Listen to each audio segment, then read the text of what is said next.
तमाम माझ्या महाराष्ट्रातल्या आणि जगभरातल्या सगळ्या महाराष्ट्रवासियांना, कामगारांना मनपूर्वक हार्दिक शुभेच्छा देतो।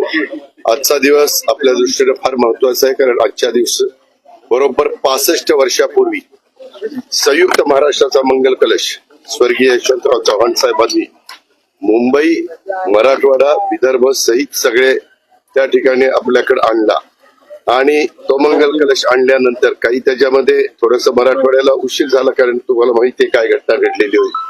पण तेव्हापासून महाराष्ट्राने मागे बघितलं नाही। 106 जणांचं हुतात्म्य त्यांनी त्यावेळेस पत्करलं आणि आता इथून गेल्यावर मी मुंबईला तातडीने निघालोय, कारण पंतप्रधान पण तिथे येत आहेत, त्यांचंही स्वागत करायचं आहे आणि त्या स्मारकाला पण अभिवादन करायचंय, जिथं 106 हुतात्म्यांचं स्मारक आपण केलेलं हुतात्मा चौकामध्ये।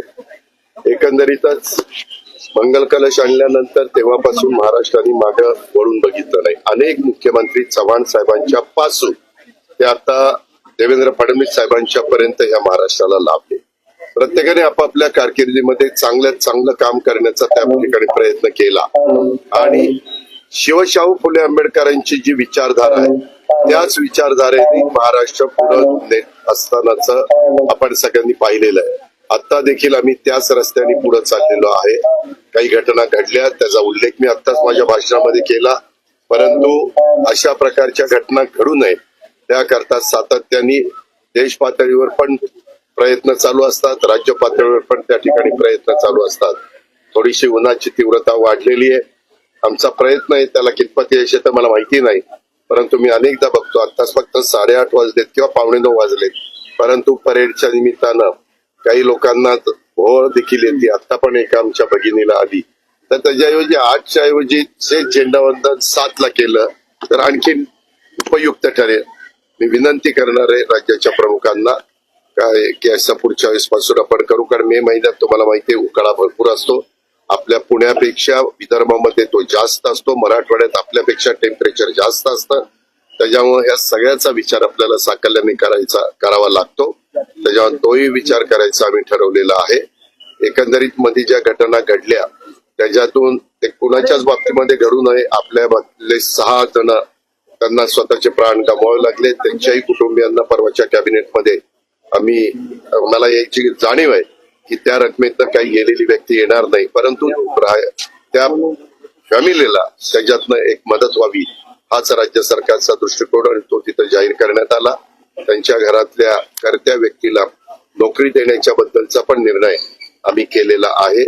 आम्हाला सर्वांना दाखवायचं की असा प्रसंग आला तर अख्खा महाराष्ट्र, अख्खं राज्य सरकार त्या कुटुंबियांच्या आणि त्या परिवाराच्या पाठीशी उभं राहतं आणि एकंदरीत आणखीन खबरदारी त्या बाबतीतली घेण्याच्या बद्दल जम्मू काश्मीरनं पण पावलं उचललेली आहेत, देश पातळीवर पण प्रयत्न चालू आहे। त्याच्यामध्ये सगळ्याच भारतीयांच्या मनामध्ये की यांचा बदला घेतला पाहिजे, परंतु तो बदला घेत असताना कुठेही शांत त्यानं सर्वांगीण विचार करून या गोष्टी करायच्या असतात आणि त्या गोष्टी पंतप्रधानांच्या स्तरावर दिल्लीमध्ये चाललेल्या आहेत। आज पंतप्रधान आजच्या महाराष्ट्र दिनाच्या दिवशी आपल्या मुंबईमध्ये एक महत्वाची परिषद ही मुंबईमध्ये फार वेगवेगळ्या देशातले राज्यातले लोक त्या परिषदेला येणार आहे। आपल्याला तो मान मिळाला त्याबद्दल पंतप्रधानांचंही मी मनापासून अभिनंदन करतो, त्यांच्या मंत्रिमंडळाचंही करतो।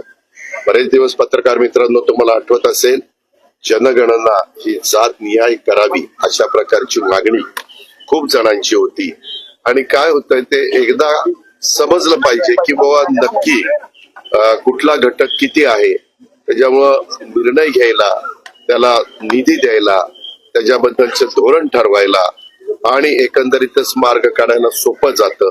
त्याच्यामुळे तोही निर्णय काल मंत्रिमंडळाने घेतला। मी कालच ट्विट पण केलं, प्रेस नोट पण काढली, परंतु आज आपण सगळे मला भेटलात तर मी व्यक्तिशः माझ्या वतीनं, राज्य सरकारच्या वतीनं, इव्हन राष्ट्रवादी काँग्रेस पक्षाच्या वतीनं पंतप्रधानांचं आणि त्यांच्या पूर्ण मंत्रिमंडळाचं, अमित शहा साहेबांच्या सहित सर्वांचं मी त्याबद्दल त्यांना धन्यवाद देतो, त्यांचे आभार मानतो। त्यांनी हा निर्णय घेतला त्याबद्दल त्यांचं अभिनंदन।